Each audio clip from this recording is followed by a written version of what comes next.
Are you good to go? All right, then let's just hop straight into it. Ladies and gentlemen, let us begin. The one and only Beyond the Rift, episode number 35, starring your host, I'm a Cutie Pie, the best ADC in North America according to the rankings. Again, I've reclaimed the throne back from Apollo Price. Scar, give him a little intro. Who are you? I'm Scara. I used to play pro. I used to be a coach. I used to be a lot of things. All that doesn't matter because right here, I'm just here to have a good time. I'm your second or your main co-host, the Cutie Pie, and here to give you all my experiences broken down in my personal words. Perfect. And PK, what do you like to be called? xPecake, PCake, Cake? Right now I play under the Cake IGN, so probably just Cake. All right, my man Cake, give him a quick little rundown. Who are you? I'm a Challenger ADC. NA reject, went to OS to play OPL, and stuff happened, and I'm back to NA now. All right, perfect. All right, then let's get it underway. We're gonna get into the nitty gritty of everything. But before we do that, I wanna give a quick little shout out to the wonderful people at Discord for providing us with an amazing service to allow us to communicate with one another here today, allowing people from every continent to be able to enjoy a communication device with one another. Shout outs to them, dude. And shout outs to Blake. They sent me a new headset. Scar, you get your new headset? Dude, I actually didn't. You got yours first. Dude, I got look at this headset. This headset is legit. It's got the sick wiring. Look at how cool these wires look. It's got everything, dude. Bloody amazing. Just amazing products all around, dude. So shout outs to them. Let's get it underway, though. We're going to start off with the highly important topic. Why did you decide to go to Oceanic to compete in the OPL? Yeah, when I took the decision to go, everyone was like, why did you decide to go? Like, everyone in OPL was like, what are you doing? Why don't you just stay in NA? The offer I got was pretty good, like, good enough for me to want to move over. I kind of compare OPL to, like, NACS, sort of. So salary would be a little bit less, but, like, still respectable, and, like, my contract was pretty much good enough to go, and it's still, like, a good living experience to just live in Australia, so I went for it. Fair enough. How old are you? I'm 22. Okay. Damn, you were down to hop on a plane and just go to Australia and see what happened? Yeah, I mean, it's a pretty cool experience. Regardless of, like, the esports aspect, like, it was pretty cool overall. Wait, have you traveled from esports at all before then, or is this your first time? No, I've traveled to, like, 2 lands in the US. I think one was, like, Lone Star Clash with, like, First Academy. It was, like, back in the days. And, another land in Virginia or something. But it was only land, so it wasn't, like, gaming house or, like, competitive teams. Damn, man. Holy. Dude, if I had that would be so hard going to Australia that is good on you for taking that, because that's like a once-in-a-lifetime opportunity type of thing, dude. So I can respect making that decision, but I feel like that'd be too... I don't know, man. That'd be too hard for me to make that decision. Maybe because I'm a little bitch, but... Hey, Sky, what do you think of that? No, dude, I love the States, man. I used to spend a lot of my year by year living in China, and I, like, really hated it. I just felt like the States was just better, and not in the, like, freedom, woo, I love McDonald's kind of way, but in the way where it's just, like, I just thought I had more friends here, I enjoyed the cultures here more, and so, yeah, living in another country for even, like, a long period of time, like, I'm over that. I'm comfortable just sitting here on my ass in my apartment every day, and I love it. Yeah, how long were you in, it was Australia, right? Yeah, I flew December 2nd, and I came back, like, 2 days ago. Damn. 3 months or something. Yeah, holy shit. Wow, I thought you were gone for so much longer. What the fuck? Well, I thought you've been gone for a fucking eternity. Damn. No, I pretty much only played 4 weeks of OPL. Huh. Jesus. And then I 4 weeks, and then you make the biggest oceanic drama ever. Yeah, that was quick, man. I can respect that. Man, you're doing some good work over there. But 4 weeks is all I needed, so. Yeah, fair enough. I guess we'll just get into the nitty gritty, but not yet, because I want to talk about the AD meta has somehow find itself in a situation where Ezreal's back on top with champions such as Kog'Maw and Lulu. Do you prefer this over the lethality meta? Let's talk about the meta real quick, since you're also an ADC player, correct? Yeah. How are you feeling about it?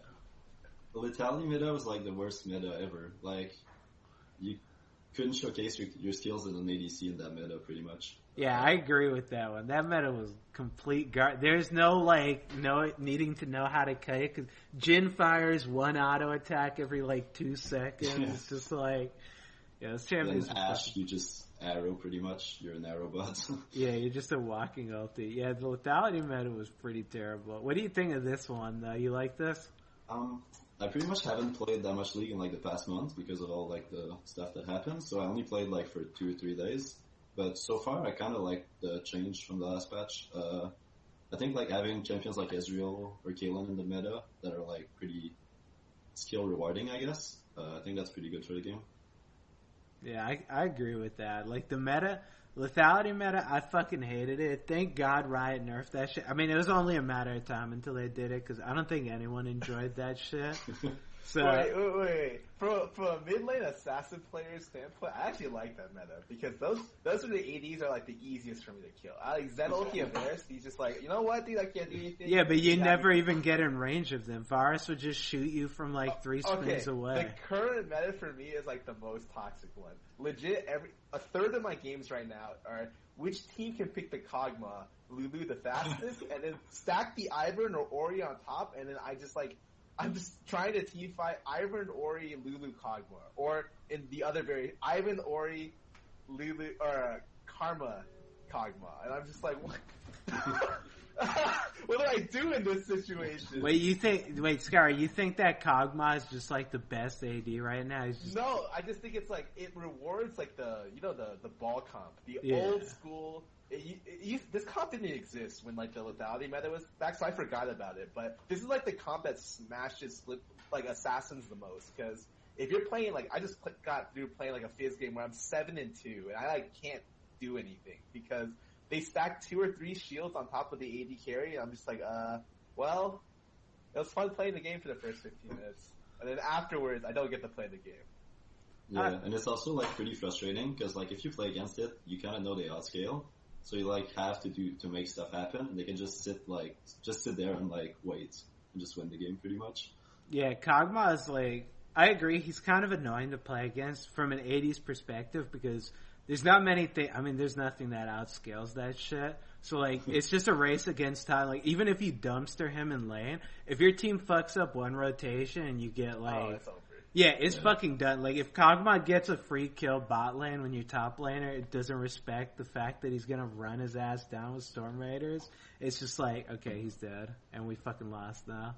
So I can definitely see Kog'Maw being enough. I don't think he's the best, though. I think that Ezreal's pretty fucking good. I think there's stuff you can play into him, and he's not ridiculous. Oh yeah, I think for the health of the game, it's good to have these champions, especially Ezreal. Ezreal is the champion where it's you can play anything into him. It's kind of just up to player skill, because even if you are up CS with Ezreal, it's all your skill shot accuracy that determines how good you are at the champion.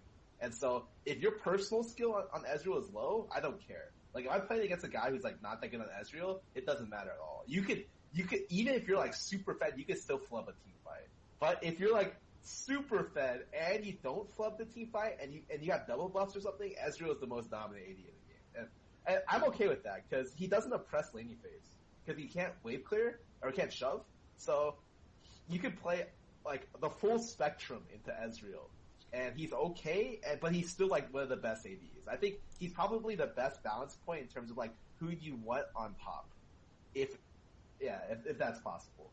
Yeah, I can agree. I love playing against Ezreal too, like, because half the time the people that play Ezreal are just auto-filled, like, mid laners that are like, I don't know what to play, but I'll just play fucking Ezreal. Why not? It's just, that champion's fucking garbage. Yeah, if you don't know how to play him, he's just like the freest lane to play against. So I'm pretty happy with this. Real quick, Kitty, can you raise me, like, the volume in general, both me and maybe Cake a little bit? All right, let me raise you guys up a little bit.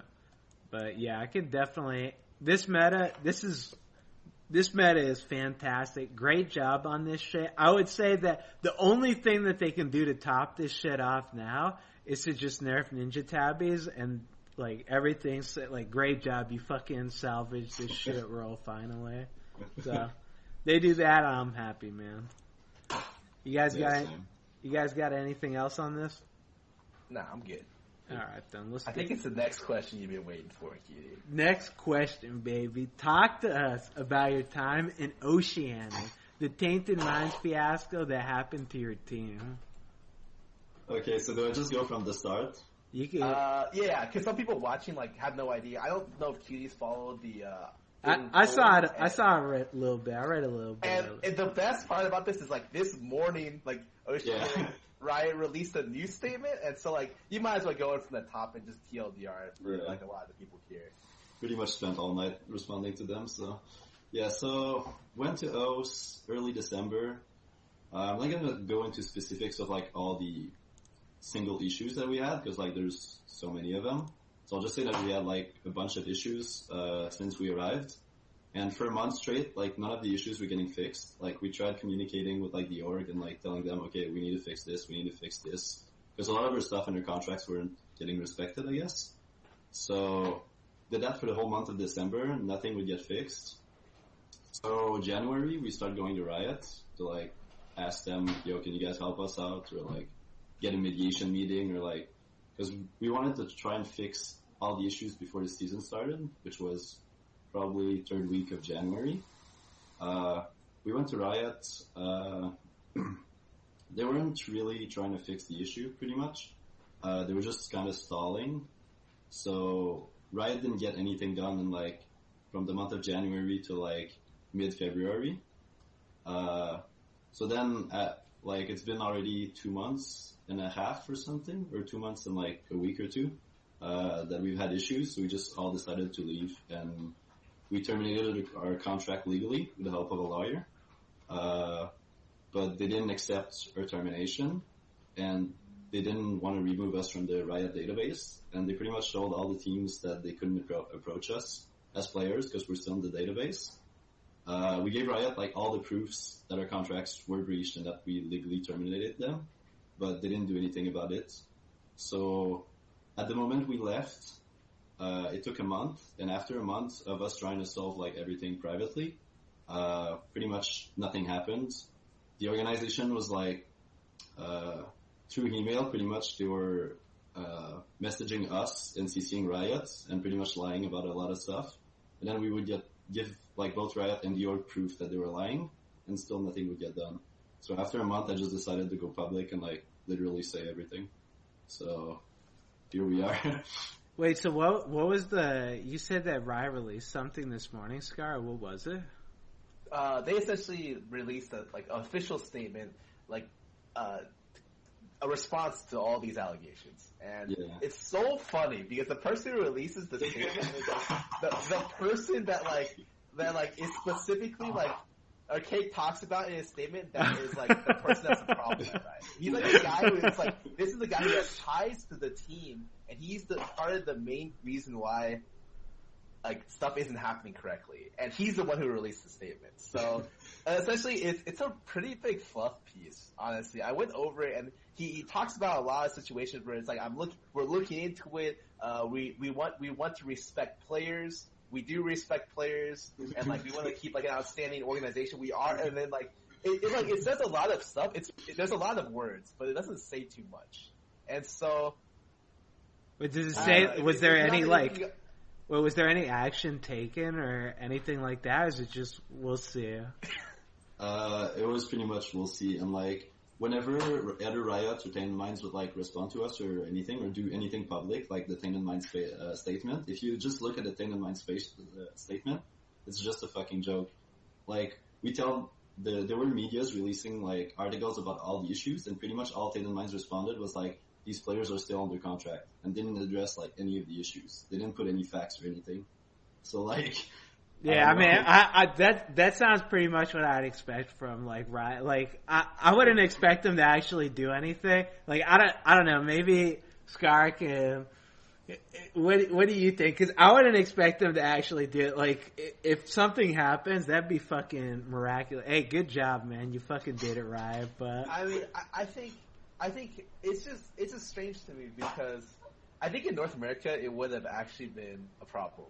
Like, especially, there's like situations with other orgs, and even like within the last couple of seasons where like this was a problem, and then Riot like was handled some of the problems, everything from like revenue to other stuff. You know? Fucking renegades, this was a problem dude. way back when like teams in season 2 didn't pay some players, and Riot stepped in a little bit and tried to help them out over there. And so I just think that like the statement itself is really funny because usually what happens, like for instance, when Riot does a competitive ruling, at the very top there's a TLDR about the statement and like what they're doing, like what the ruling is. And in this situation, there's nothing. It doesn't tell you what they're gonna do. It essentially just tells you like, this is our experiences on the situation, and that's it.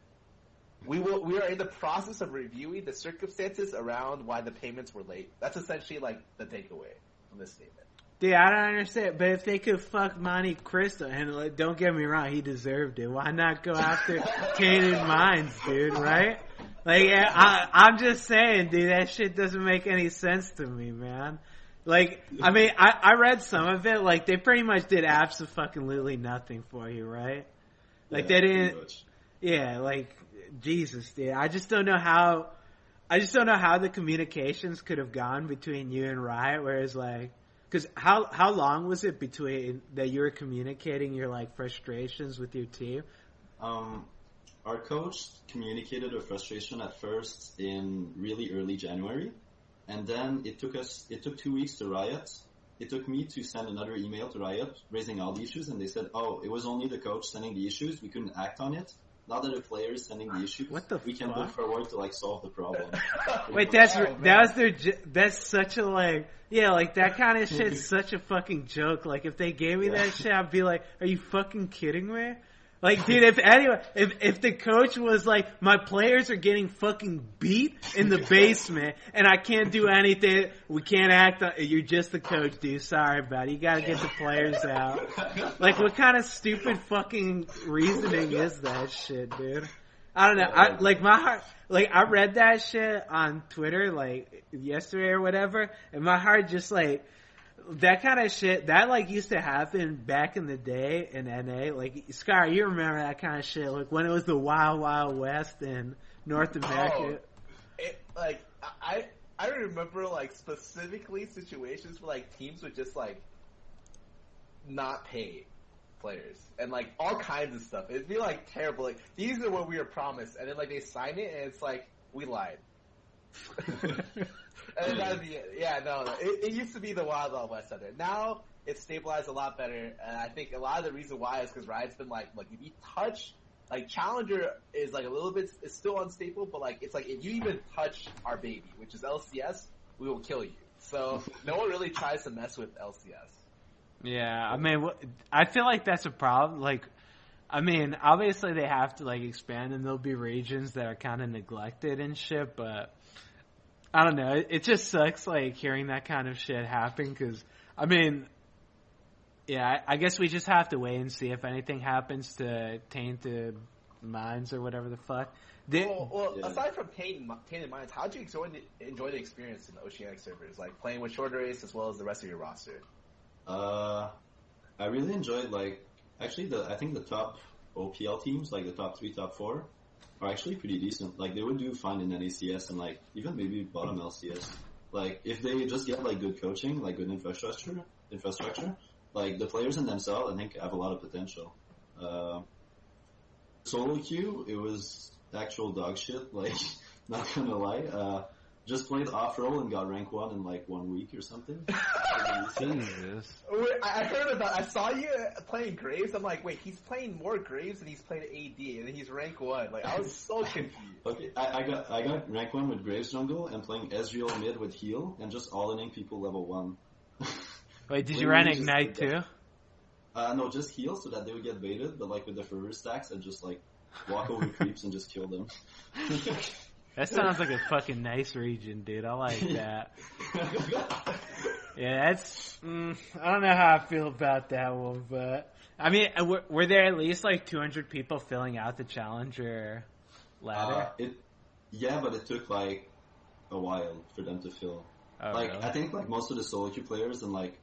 I think OCS, like their Challenger series is pretty bad, but like the top players of OPL, I think, are like actual decent players. So definitely think like any teams should probably look into importing some of them, because like there's a lot of like young players that are actually talented there. Alright, fair enough. Do you know if Tainted Minds, have they like are they still competing in Oceania? Yeah, they played OPL last week. They got perfect game, like 27-0 or something. They've been losing all their games since we left, so... Wait, so they actually managed to, like, get another squad? Yeah. I mean, their players are not living in the house. Okay. Like, I think they only have 1 or 2 players living in the house. So the rest, I'm pretty sure they're just, like, getting the Riot money and, like, they're pretty happy with it, you know? Okay. But what was funny is that, like, some CSGO guy from their team tweeted a picture from the Tainted Minds house. So apparently he's at the Tainted Minds house. And since Riot pays, like, part of the housing, pretty sure that's, like, not allowed. Yeah, that's a little... Might be double dipping for the CSGO. I can see how that one... Yeah, I don't know, man. This, like, thing's so fucking stupid, but I can understand how Riot can have trouble with it, because they're just such a fucking big company now that... I mean... Yeah, the thing that, like, bothers me is that we didn't say anything for a month. Like, they had the month to release this from the database, and none of us would have said anything. Like, we didn't want to go public, because that's not good on us if, like, we just leave and start talking shit about everything. But, like, if it's been a month and, like, nothing's got fixed, then, like, we don't have a choice to go public. Like, it was just the last option. Straws? What do you mean? Did you guys draw straws to see who would go public? Like, it was just like, everyone sits down in a room, like, take one out, it's like, oh, Jordan Ray's like, yes, it's not me, you know? You're left with, like, the last one, it's like, alright. I think it was actually the opposite. I'm, like, the one that's most pissed about Riot, so I was like, okay, let's fucking go. Yeah, I can understand that, man. That sounds like a pretty shitty situation. I mean, hopefully something happens with it, because, I mean, if nothing happens with it, it'd be pretty disappointing. And hopefully the person that was like fucking that you said was had ties with Tainted Minds, something happens with that shit. But I mean, realistically, I don't think that anything's gonna happen to that guy. Hopefully something happens to Tainted Minds, but we'll see. Because yeah, that kind of shit used to happen all the time in NA, and it was just like, I'd always feel bad for the players. I can't remember off the top of my head what team it was, but there's so many teams that didn't get paid back in the day, and I don't even know if they ever got paid, but... Even recently, like when Tip got kicked out of LCS, many of their players didn't get paid, and like Tip was able to sell the spot and not pay, like, the amount that were owed to the players. Oh, so, really? Yeah, oh, what the fuck? Some of the XP players are still owed money to this day. Yeah, it's just, that kind of shit's so stupid, man. Like, I mean, cause I remember even when I was on Dig, dude, Odie was my boy, but when he'd pay me late by like a month, I'd just be sending like email, where's my money, Odie? Where's my money? Send me my money. Where the fuck's my money, dude? That kind of shit like bothers me so fucking much. So like, I mean, I can understand how like new players, cause like you kind of have to like, you just have to deal with it. Yeah, like it's just, like, what can you do? Like, if you want a chance to, like, shine, and, like, this is your opportunity, it's like, well, shit, I guess I'll just bite the bullet and deal with this shit-ass organization. Well, the only good thing about this so far is that usually when stuff becomes, like, super popular, like the main riders in North America are just going to be like, what happened to this region? And then they'll investigate. And so, like, probably more unlikely, like after a really bad situation, that like stuff gets better. But it just sucks that you guys had to be like the guinea pigs, the guys who like got screwed.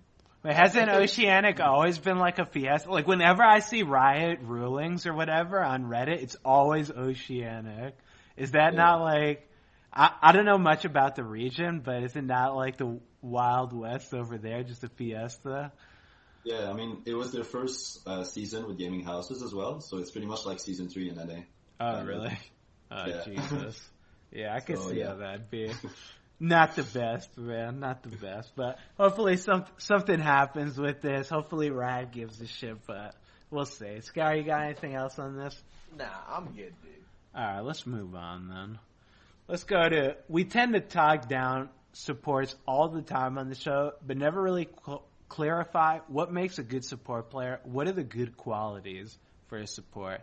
So I'll start out. I'd say for a good support, like being able to just know how to aggress and like play off of your AD, because a lot of the times you'll see like your support will, like, I'll have a Lulu on my team, he'll like shield the enemy support and then Q him, and it's like, I want to go in for one more auto attack too, and then their support AD just pummels the shit out of my Lulu for that extra auto attack. He just completely loses the trade, just fucking slaughtered. It's like, well shit dude, maybe you shouldn't have went for that extra auto, that might have been a little greedy. So I feel like knowing, because it's easy to play safe and like anyone could just fucking AFK the lane. Like I could just pick Ezreal every game and just shoot Qs off from a mile away. That doesn't make like a good AD, and I also don't think that makes a good support. You need to know how to like be aggressive, but at the same time not be an idiot.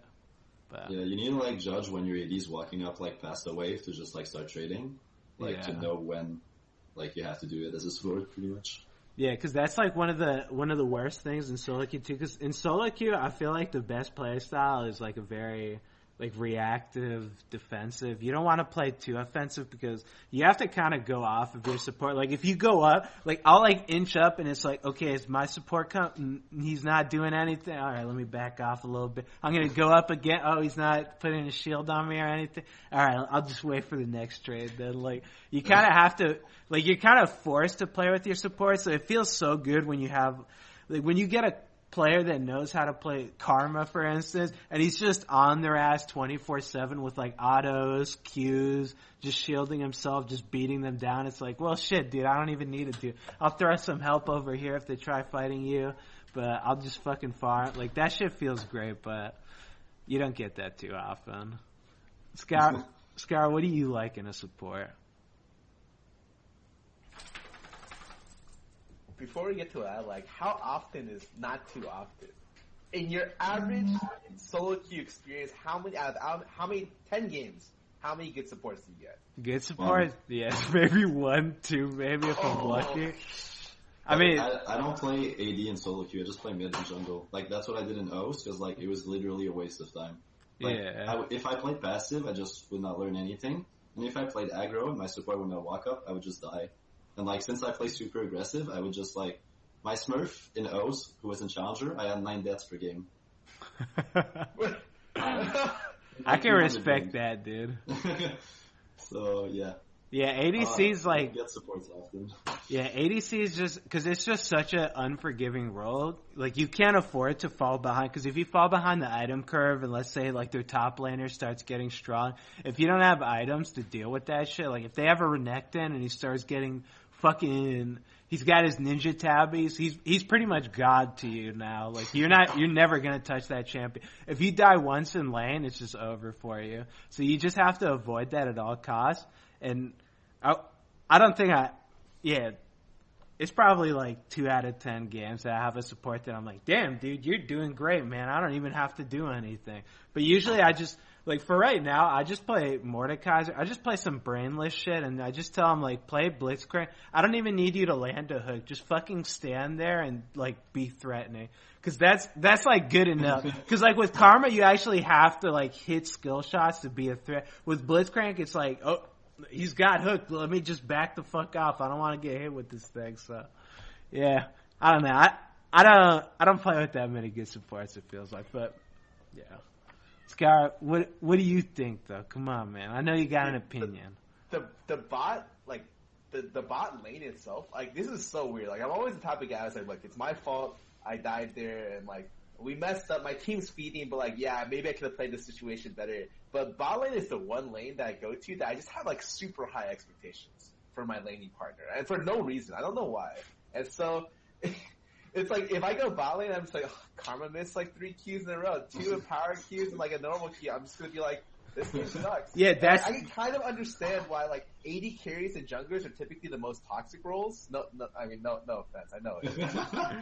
But from what I've seen, those 2 positions are like the most toxic because like you just have such high expectations. Like, it's not even, and like, I try to temper my expectations. So I'm like, okay, they don't have to be playing as good, or they don't even have to be playing like near the good skill level. They just need to like throw shields on me when I walk up, and like, that's good enough. Like, eventually you set your expectations like so low that like a robot could do what you want. And even then, if they mess up that expectation, you just like, you get so mad. And so I just think like the support, I don't know, like a lot of times I feel like support it's just a role no one wants to play. It really That's why we is. have autofill, right? And so I just think that the only thing I expect from a support player when I play AD, and like usually I'm the support player, so it's a lot easier, is just to walk up and be threatening. I don't care if they trade poorly. I care if they trade poorly. if they walk up, I'd rather they like. There's some situations where your support has all her health pots by like level 5, and I hate those situations because it means like I'm the one walking up and pressuring, and like I don't care if she loses her health pots. If like the support pressures. And so that's all I really care about, is like that there's presence. And then regardless of what else happens now, it doesn't matter. Yeah, like my biggest advice for people that play AD is just like, don't expect anything from your support. It's when you expect something that you're disappointed. Like when I watch my Karma mantra cue the fucking backline when she's like trying to snipe the AD, it's like, oh shit, she's mantraing. Oh, she's gonna go for big damn. She hit the creep wave and killed it all for me. Well, shit. Oh, she broke my freeze with this. Ah, shit, man. It's just like you just can't do it. It's just. You just have to learn to roll with it, because that happens at every fucking ELA. I wish it didn't, dude, but it happens at every ELA, so you just have to learn to fucking accept that. Yeah, but like, it felt a lot better when you could do it on Challenger. Like, doing with support in Challenger actually was so fun. Oh yeah, Like, doing with support was so fucking huge. Yeah, that shit just, because it, like, even though, like, people could abuse it and shit, it was still, like, people could get better, and it allowed like AD players to actually showcase themselves instead of you just have people that are, like, I'll lane versus someone that's I think is good, and then he'll just have a shit support, and it's like, I'll just fucking steamroll him. It's like, this shit didn't show, like, this doesn't fucking prove anything. His support was a fucking idiot. He just fed his ass off. It's like, yeah, like, winning versus good players doesn't mean anything if they had shit support, so you're like, okay, well, I don't know how good I am. Yeah, cause sometimes you'll just have a game where it's like, well, shit, I got a Riven only player that got auto-filled support, and he's like, I'm gonna play Janna. You don't know how to play Janna, don't play this shit. It's just some monkey shit. I don't know, man. I think that a good support player, I love having a good support player, and I think that, honestly, I feel like support's it's not one of the easiest roles, but I feel like for a player, if they really want to go pro, it's one of the best roles, because there's not many support players that are good. Like, I don't know how else to phrase that. There's not many support players that are good. So if, like, your ambition is to, like, get on a team and stuff, playing support is definitely a good way to do it, because it'll just help you out tremendously. And I kind of wish Riot would reintroduce duos, at least for bottom lane. Like, don't let anyone else do it other than bot lane. But that shit would be abused like fucking crazy, so there's no way they do it. I mean, I don't mind bot lane duos. Like, it sucks to be like the autofield player into like a bot lane duo, because you're just like gonna get crushed, right? But yeah. I remember doing it with junglers sometimes and being like, oh, the game's over.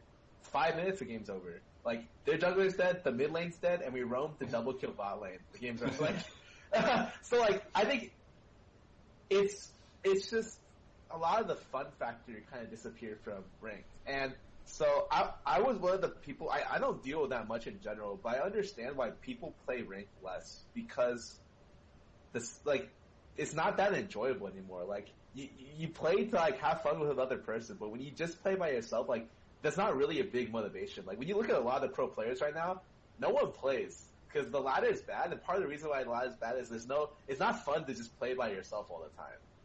It really like only some people can do it, and like a lot of the other people need like some more incentive to do that. And so, while I was one of the people that like strictly was like, dude, yes, we should have only single roles, one person plays solo queue, and that's it. I wouldn't mind if it came back to people to duo because it just feels like a lot of people don't have that much fun playing the game anymore.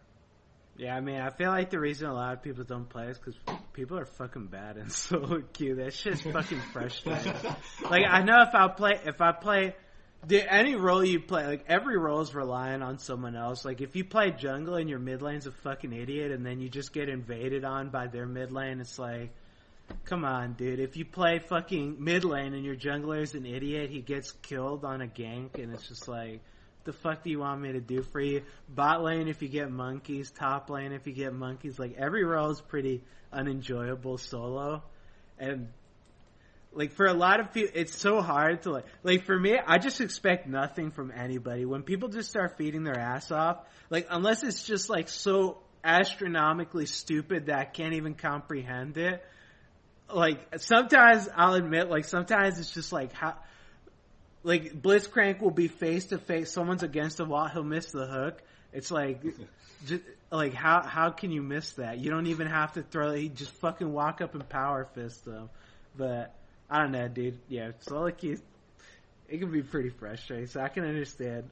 If they made it duos again, I wouldn't mind it. But I feel like, on this topic, I feel like they should do, like, some kind of ESEA shit. You know what I'm talking about? Just like an in-house league or something. That would make solo queue so much more competitive, but I don't know if that'd like actually work, if people would compete in it or not. So, yeah, who knows, dude. But we'll go on then to the next topic. What's the average skill level in comparison from NA to OPL, and how are there any players that impressed you when you played against them?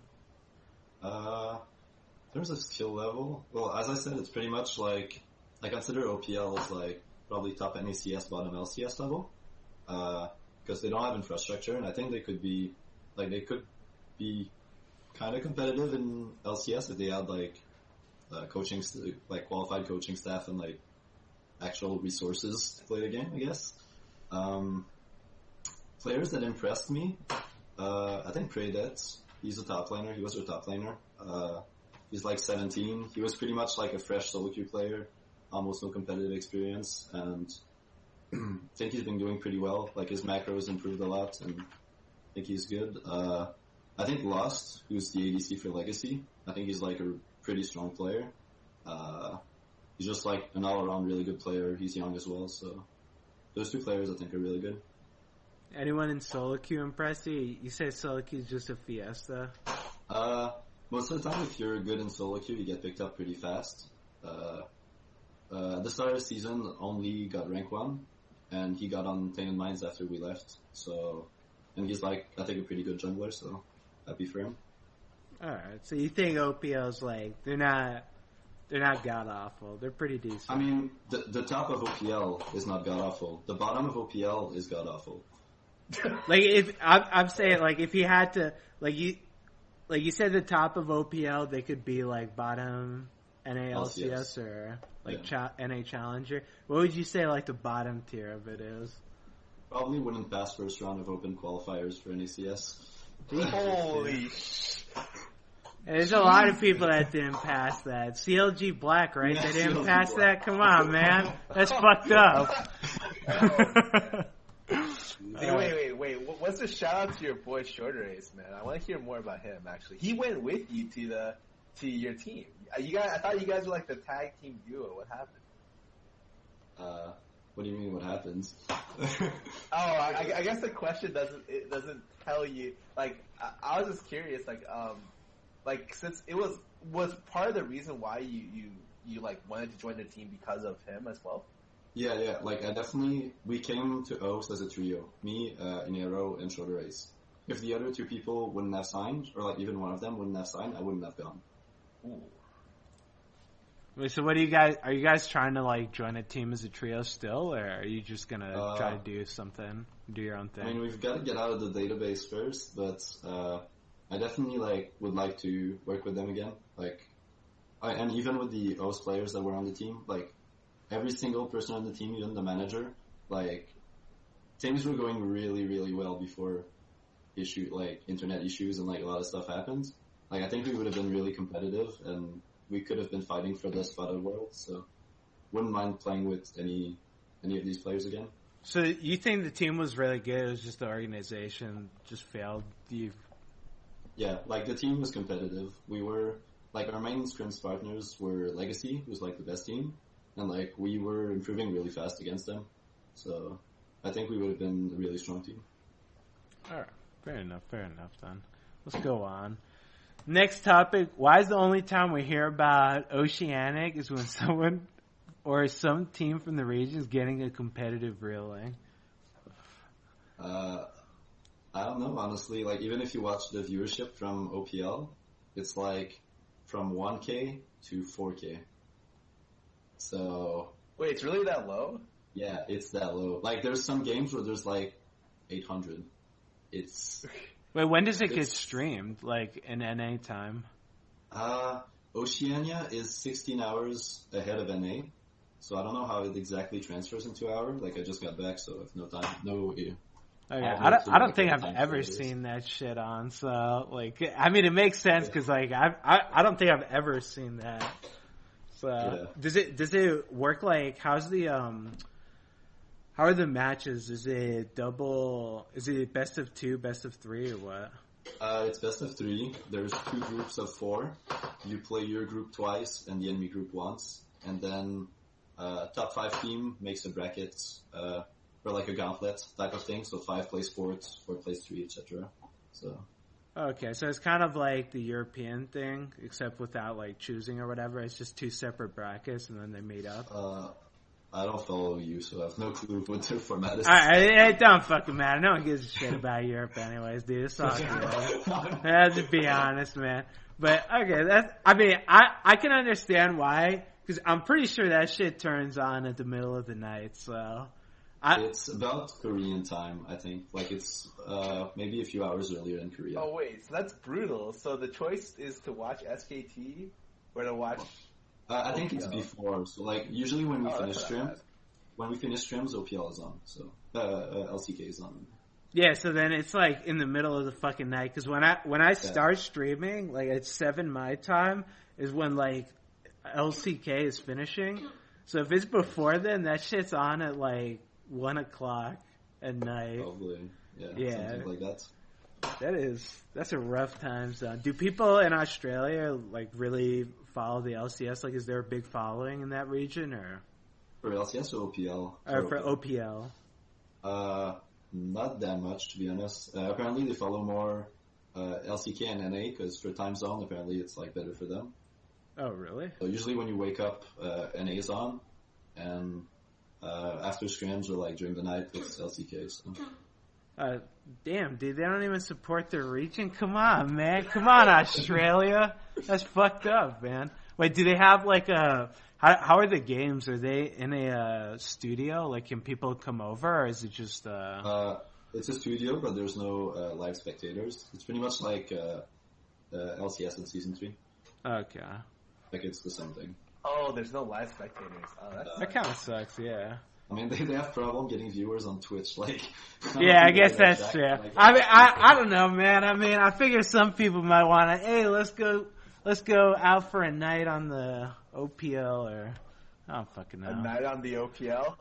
I don't know, dude. Maybe you invite your date out to go watch OPL live or some shit. Who knows, dude? I don't know, man. I didn't realize the viewership on that thing was that low. I wonder how viewership is for other regions. I've never really looked into it, but that's kind of interesting. But I mean, I think Brazil is probably, I don't know, 10, 20K or something. And Japanese challenger scene has more views than OPL. Oh, really? Yeah. So, in terms of wildcard, the viewership isn't that big. Wow, I'm surprised that the Japanese tournament has more than the OPL. The Japanese challenger scene has more. Like the Japanese main league has more. Not even their actual league? Yeah, like the challenger scene has more viewers than OPL. Huh. Jeez. Yeah, that's so surprising. What the hell? Huh. Yeah. That's interesting, though. Whatever, though. Let's go on. Let's go to the next topic. Twitch is currently streaming 800 plus episodes of Power Rangers at the moment following the success of Bob Ross. Which TV show would you like to see Twitch stream next? Since Scar, I know how much of a fan of Power Rangers you are because you put this question up. Scar, what do you want to see next? Reboot. What's Reboot? Wait, really? It was, God, I don't even know where it started. What I'm gonna Google it. It's 1994. Wait, I just Googled it. What is this? It's. Oh, wait, no, I think I've watched this. What was this on? Maybe This it's on... have really, like, strong nostalgia. Like, I'm just looking at this show through, like, rose-tinted goggles. I'm just like, you know what, dude? I'm down for Reboot. I think the show was pretty good. But maybe it didn't age well. Maybe that's it. This show looks god-awful now. I remember this show, but it looks terrible now. I don't know about this one. Yeah, I'm going to go with the Negator on that one. Cake, give me a better one than that. What do you want to see? Yes, I don't watch many stuff in English, but I guess it'd be pretty funny to see like SpongeBob or some stupid shit like that. Yeah, SpongeBob would be pretty good. SpongeBob would actually be great. Yeah, that'd be pretty sick. I have no, like, fucking TV shows that I'd want to see on Twitch. If I want to watch TV shows, I'll just fucking turn on Netflix, dude. Yeah. But what about the Twitch chat, dude? That, like, makes the TV Dude, I get show. Twitch chat every day. I get these stupid fucks telling me this stupid shit every day, man. I don't need any more of that shit. But... yeah, that's just my opinion. We'll go on now to the final thing. Let me ask you, Cake, you ever do a live question and answer before? No, I have not. All right, let me give you a quick little rundown, baby. We got a live question and answer. You got to hop on Discord, ladies and gentlemen, using the link down below. You're going to want to follow it. It'll take you to the Beyond the Rift Discord channel. You hop in the text channel titled Ask Questions Here. You type in your questions, dude. You got questions, baby. We got answers. So let me go ahead and get right into it. Let me see. Oh, this is a good question to start off. Junger, at Scar, do you hate Riot as much as Cutie?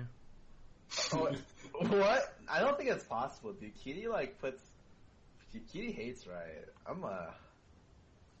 Hate is too strong for me. Sometimes I don't like. Okay, let me rephrase the question then for you.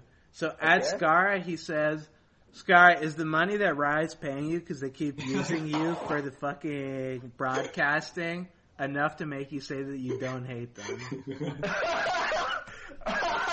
Holy shit! No, it's not enough, dude. Okay, so you hate them still? Not enough. Let's not go with that. They're still paying my bills a little bit. So let's go with, like, maybe I dislike them here and there. About some of the they're things. tolerable then. Yeah, they're tolerable. I like it. Okay, I can respect that. Eternal Lowly wants to know, Stormborn Pact has been out for a while. Has your opinion changed on it? Do you think it's worth taking over the other support masteries, or is it still trash and desperate need a buff and another rework?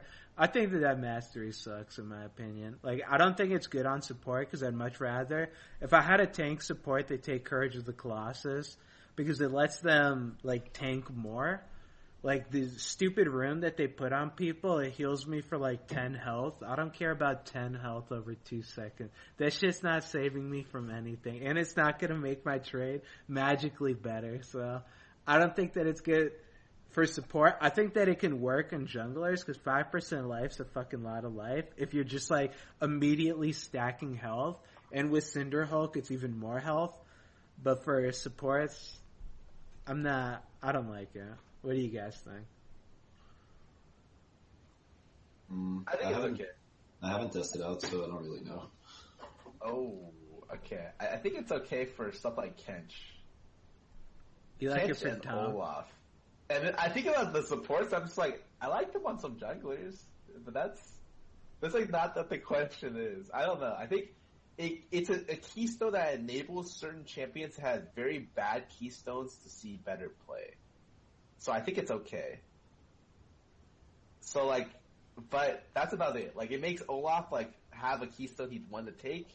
It makes like Mundo top have like an interesting keystone. It makes like Kench support better, but I don't think he needed to be that much better.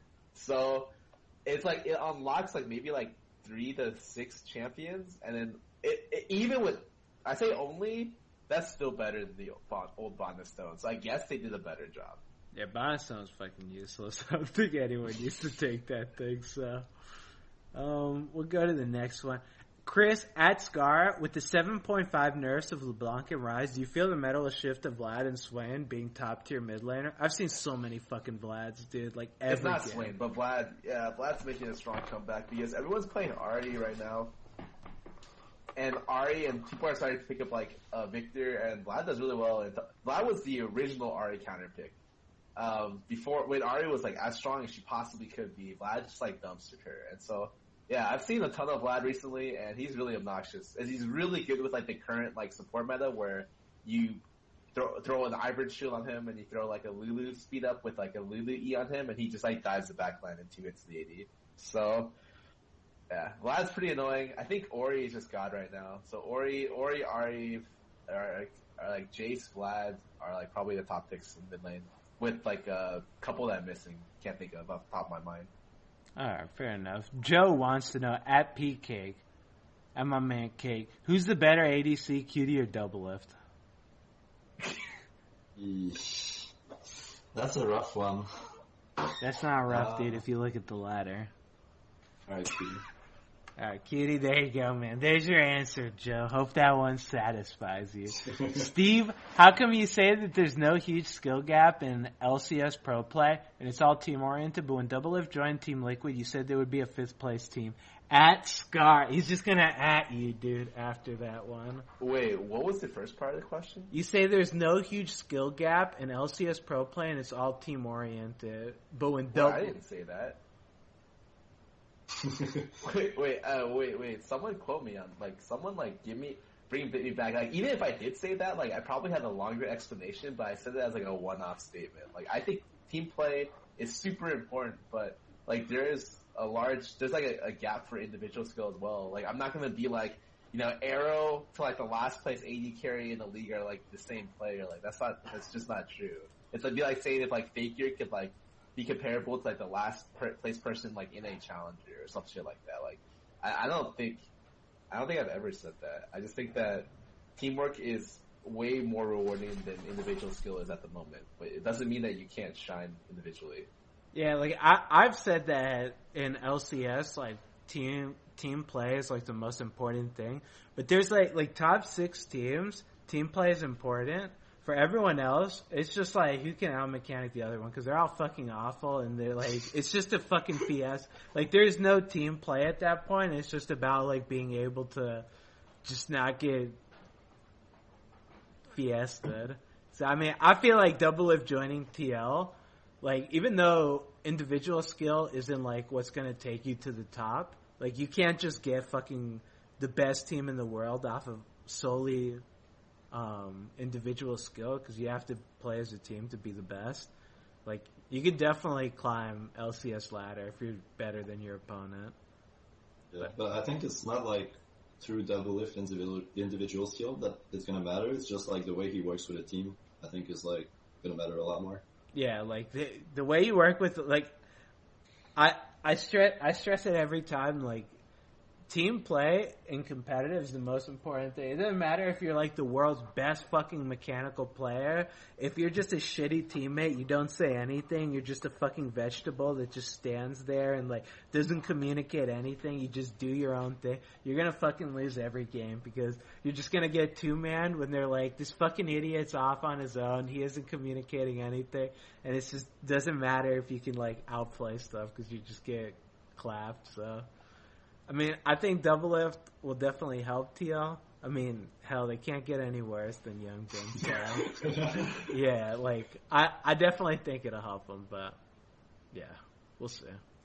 Let me see now. My man wants to know, Weekend, my boy, what's the best build on Jhin? PK, I'll let you take it. Oh my god. I haven't played that much recently, but personally, I always really liked IE into Rapid Fire. It's like away from the lethality build, but it's like more consistent damage and like, I feel like you can just pop someone way better than like with any other build. So yeah, personally, I like that build.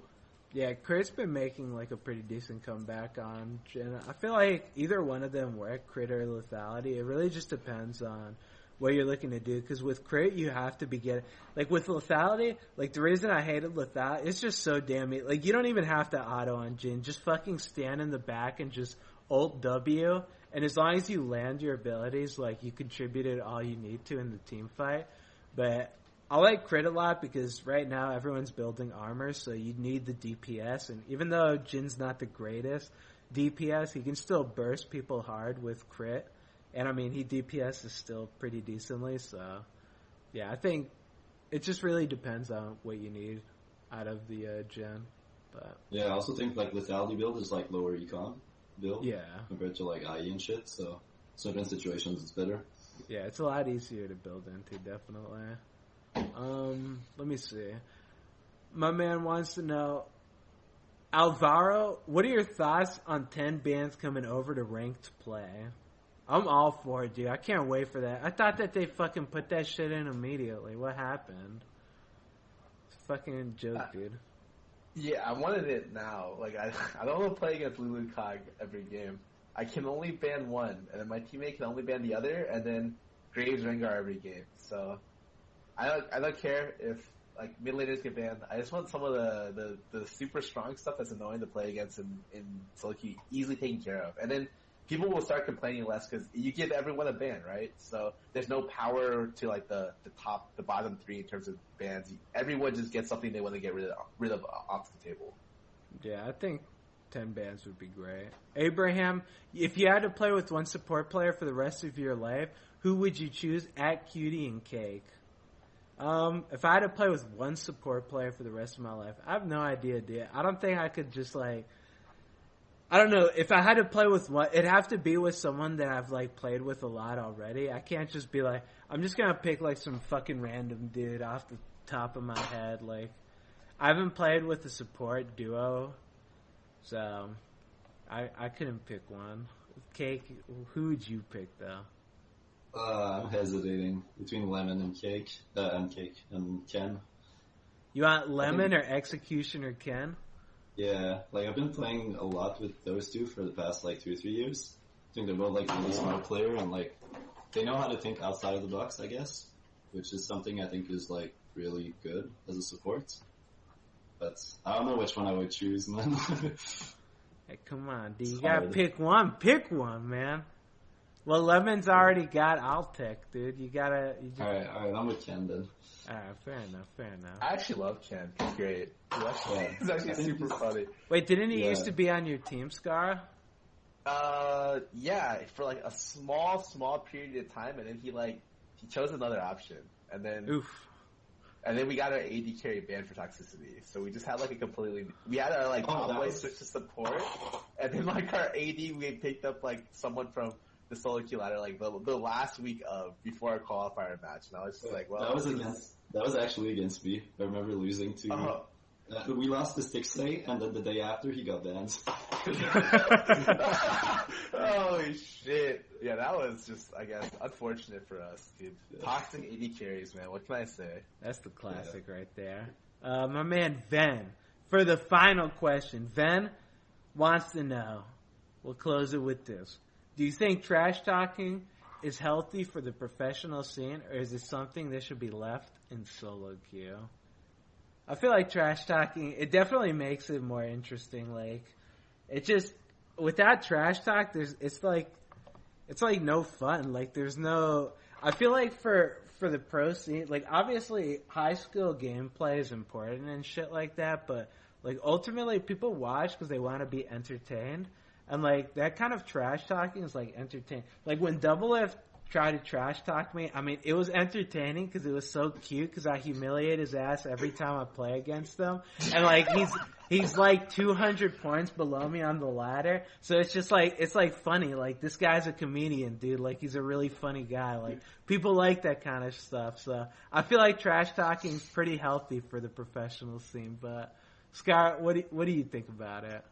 I think it's so funny because this is coming up because of Gilius trash talking. The other thing it's just like I don't mind trash talk, but like understand if you do it, you will get back if you do it and you don't come out like ahead, you'll get shit, like a lot of shit. Like as long as you understand that and you're okay with that, like a lot of people think they're okay with the backlash, and then when they actually get like, whoa, I just said this guy was garbage and I'm better than him. Why are you guys attacking me? It's like, no, you don't get to play that card. Like, I think that, yeah, if you want to be that kind of guy, adds personality. I think it's cool, you know. And maybe if that's your personality, that it's good to show off. But if you can't handle the backlash, you shouldn't be trash talking. Yeah, and like as a pro player, you're not gonna be like, you're not gonna care if anyone else like trash talks you. Like, if you care about it, like, it's pretty bad. Like, no pro player is gonna care about it, so it's just like fun for the fans, I guess. Like, no one's gonna take it personal in LCS or anything, I think. Yeah, like if they shouldn't. Yeah, like if someone starts trash talking, like if tomorrow like Stick says like Doublelift sucks, I don't think Doublelift's gonna be like, I'm writing him in my death note, dude. This is you're fucking done, kid. You don't fucking say I suck, dude. Like, that shit doesn't happen. It's just like people like it. I like it. I feel like it adds like a story to the game, because usually it's just like these two teams play against each other. All right, they fucking won or lost. Cool, dude. Great game. Let's go to the next one. Like, at least it's like, oh shit, he got his ass beat, or oh shit, he beat his ass like he said he would. It's like, wow, that was exciting. Awesome, dude.